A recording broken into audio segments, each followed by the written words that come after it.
सोचिए, एक विशाल अंतरिक्ष यान किसी गगनचुंबी इमारत जितना ऊंचा, बाप रे।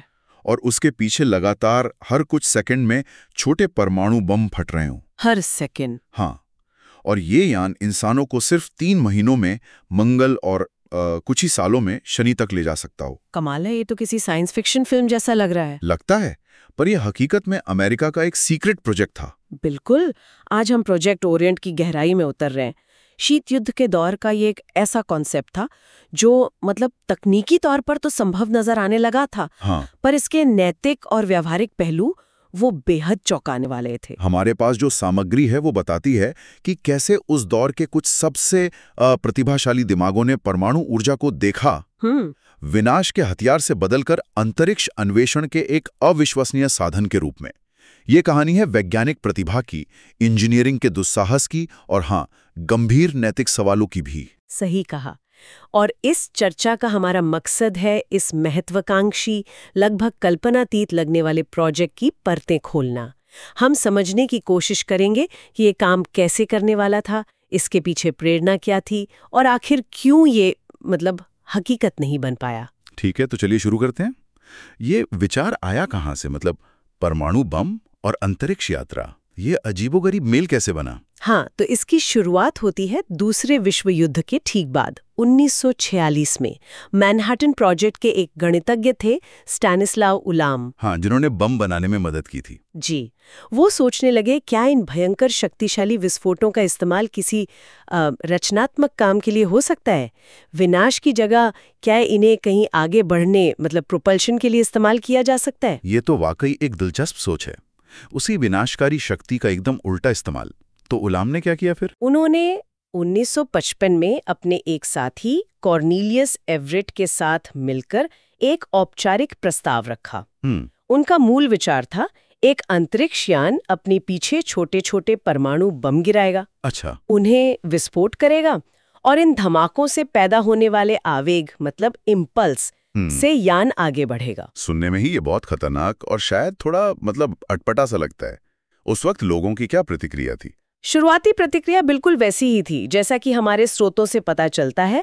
वैज्ञानिक समुदाय में कई लोगों ने इसे सिरे से खारिज कर दिया, कहा ये पूरी तरह अव्यावहारिक है या पागलपन है। हाँ, अंदाजा लगा सकता हूँ। नियंत्रित परमाणु धमाकों से यान चलाना, ये उस वक्त किसी मजाक जैसा लगा था, सही में। तो फिर ये विचार आगे कैसे बढ़ा? इस पागलपन को किसने गंभीरता से लिया? बात तब बदली जब 1958 में 2 बहुत प्रभावशाली व्यक्ति इस प्रोजेक्ट से जुड़े। पहले थे टेड टेलर, जाने माने परमाणु हथियार डिजाइनर। हाँ बिल्कुल। टेलर की खासियत थी छोटे, हल्के और कुशल परमाणु हथियार बनाना। तो उन्होंने ओरियन के लिए विशेष रूप से डिजाइन किए गए छोटे और साफ कम रेडियोधर्मी नतीजे वाले परमाणु बम बनाने की चुनौती स्वीकार की। अच्छा, और दूसरे व्यक्ति? वो थे विश्व प्रसिद्ध भौतिक विज्ञानी फ्रीमैन डायसन।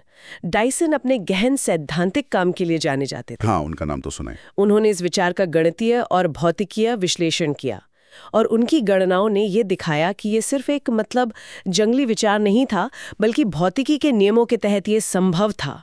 उन्होंने साबित किया कि नियंत्रित परमाणु विस्फोटों की श्रृंखला से वास्तव में एक विशाल यान को अंतरिक्ष में धकेला जा सकता है। तो डायसन के वजह से इसे गंभीरता मिली। हाँ, डायसन की प्रतिष्ठा और उनके ठोस काम ने इस प्रोजेक्ट को वो वैज्ञानिक विश्वसनीयता दी जिसकी इसे सख्त जरूरत थी। तो टेलर के व्यवहारिक डिजाइन और डायसन के सैद्धांतिक समर्थन ने मिलकर इसे एक गंभीर प्रोजेक्ट बना दिया। उन्होंने मिलकर जर्नल एटॉमिक कंपनी के तहत प्रोजेक्ट ओरियन को आधिकारिक तौर पर लॉन्च किया, और उनका लक्ष्य कोई छोटा मोटा नहीं था।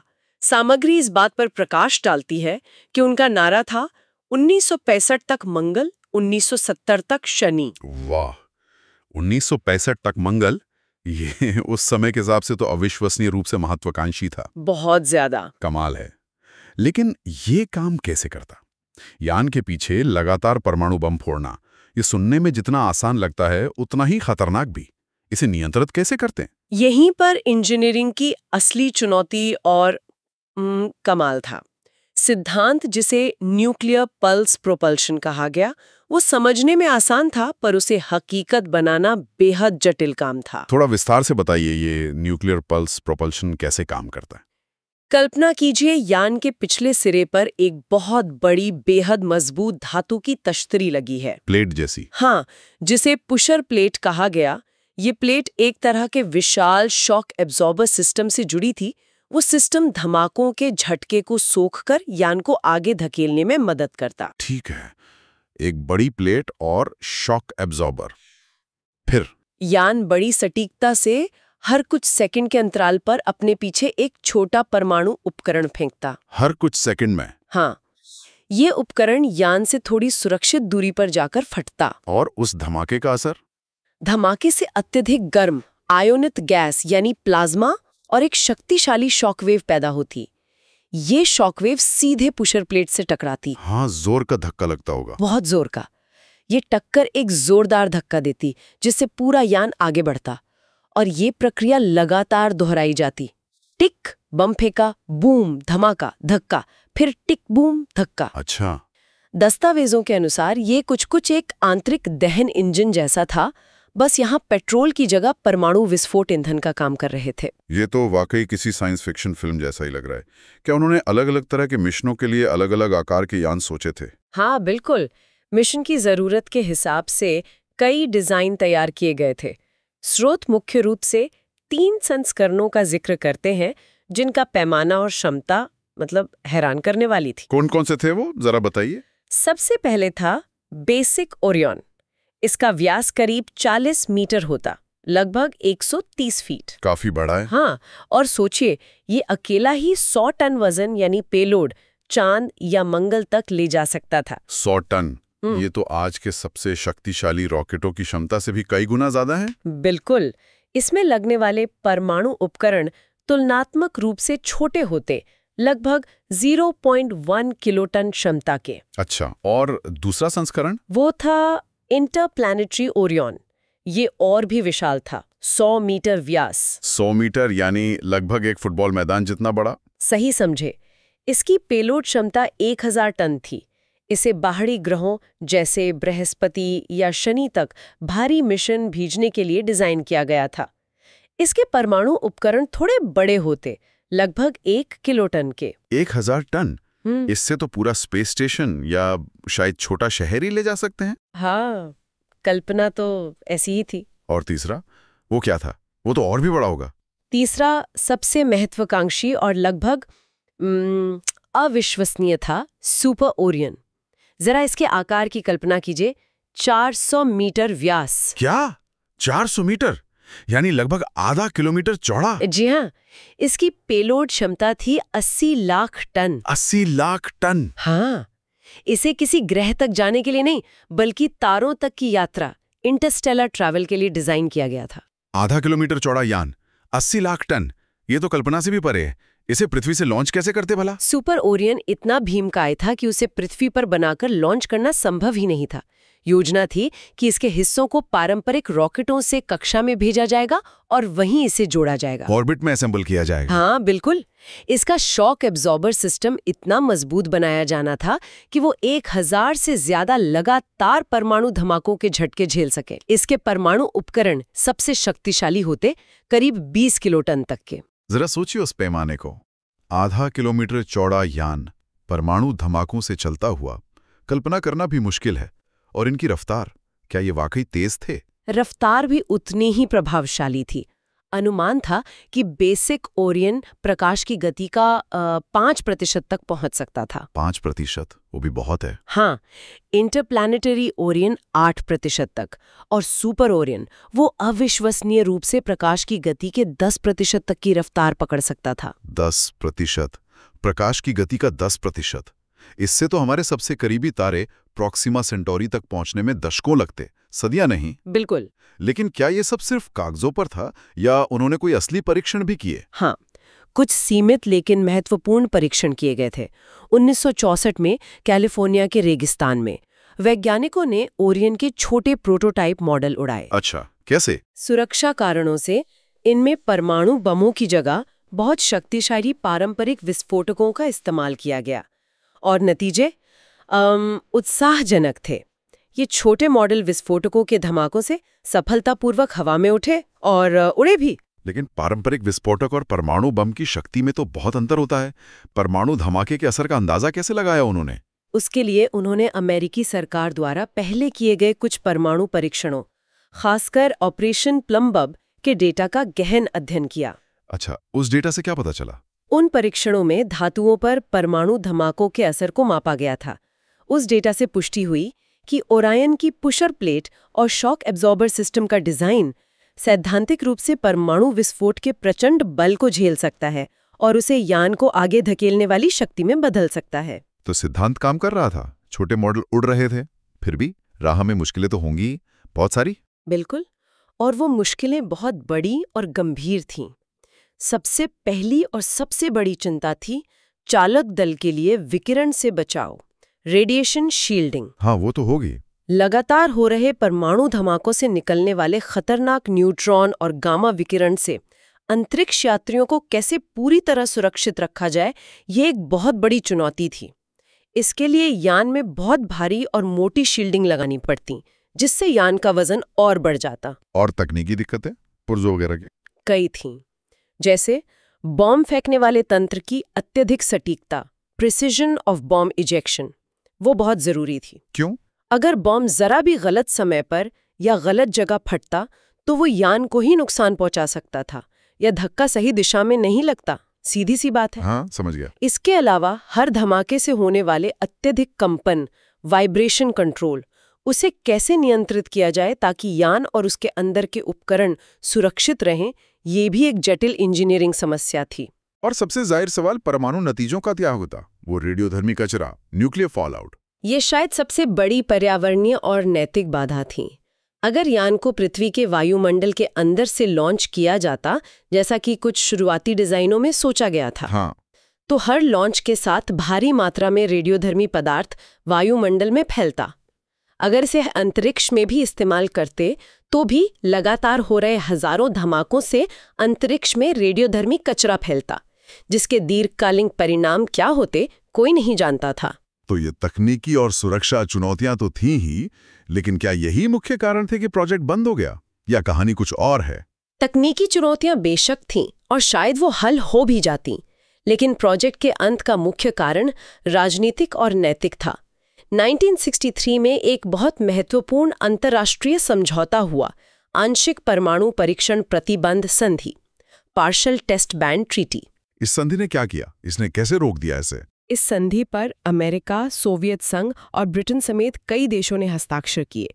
इसने वायुमंडल में, बाहरी अंतरिक्ष में और पानी के नीचे परमाणु हथियारों के परीक्षण पर रोक लगा दी। अच्छा, तो अंतरिक्ष में भी टेस्ट बैन हो गए? हाँ, अब चूंकि ओरियन के चलने का आधार ही अंतरिक्ष में लगातार परमाणु विस्फोट करना था, ये संधि सीधे सीधे ओरियन के रास्ते में आ गई।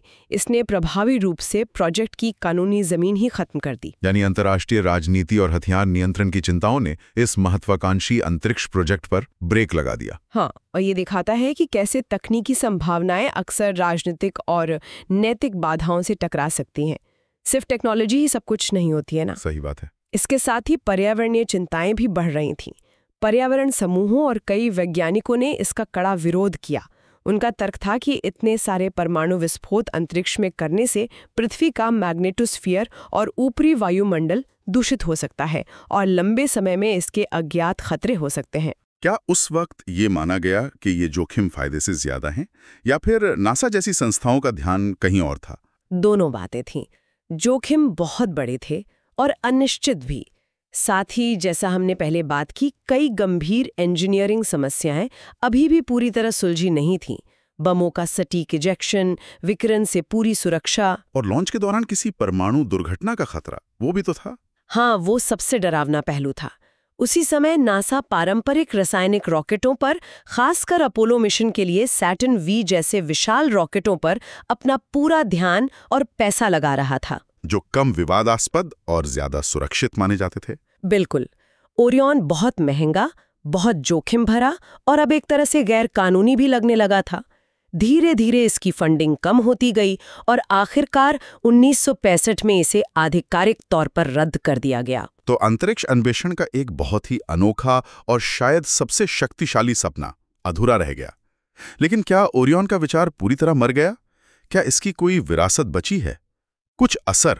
नहीं, विचार मरा नहीं। ओरियन भले ही रद्द हो गया, लेकिन परमाणु ऊर्जा से अंतरिक्षयान चलाने का सिद्धांत यानी न्यूक्लियर प्रोपल्शन वो जीवित रहा और इसने भविष्य की कई अवधारणाओं को प्रेरित किया। जैसे कि कौन सी अवधारणाएं? नासा ने बाद में NRVA कार्यक्रम पर काम किया, nuclear engine for rocket vehicle application.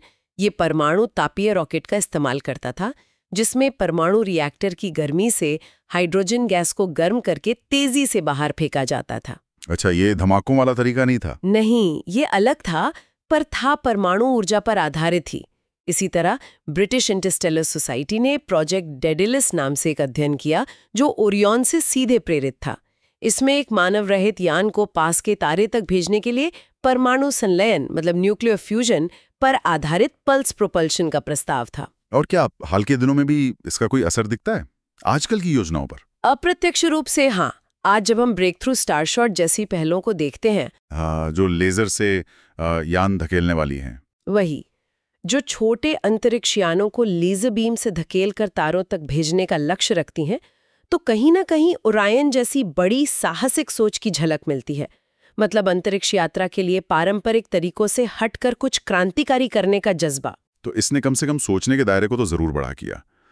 क्या इसका कोई सांस्कृतिक प्रभाव भी हुआ किताबों या फिल्मों में? हाँ बिल्कुल। ओरायन का विचार इतना नाटकीय और विजुअली दमदार था कि इसने कई विज्ञान कथा लेखकों और फिल्मकारों की कल्पना को उड़ान दी।